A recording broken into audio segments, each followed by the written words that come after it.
2028 new format will stretch over 3 weeks, beginning with the Championship Series finale, which will be the season's final stroke play event. The Tour Championship will then be contested over 2 weeks of match play at rotating prestigious venues to be named. So first, the PGA Tour Championship Series finale. 72-hole stroke play event.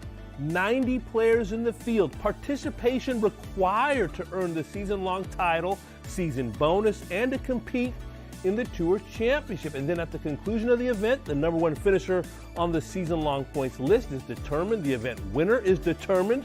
The purse distributed. Bonuses paid out, and the top 32 players on that points list advance to the 2-week Tour Championship. How about the first week? 3-round group stage competition. 32 players, so 8 groups of 4. Players compete in match play against the other 3 players in their group. And the top 2 players in each group advance. So similar to match play as we've seen in the past. In the case of a tie following group play, a playoff will determine who advances. How about week number 2?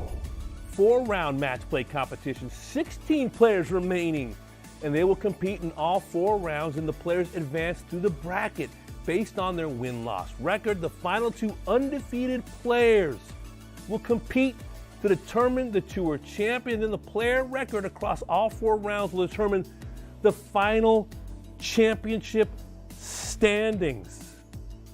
Ladies and gentlemen, there you have it.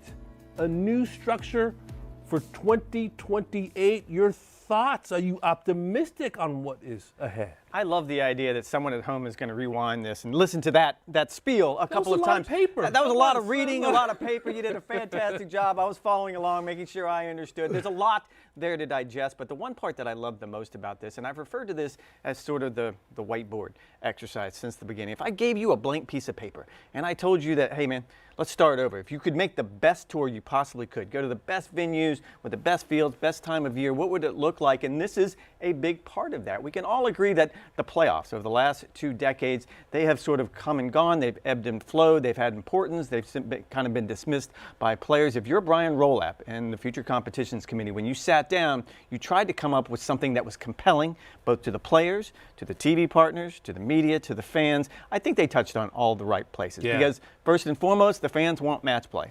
I'm a little dubious of that because I covered 2 decades of WGC match plays, and I would point to how many times did we get the match we want in the final. But I understand the excitement behind it, and it works primarily because it wasn't the media or the TV partners or the corporate partners that pushed back on the idea previously of match play at the Tour Championship or in the playoffs. It was the players.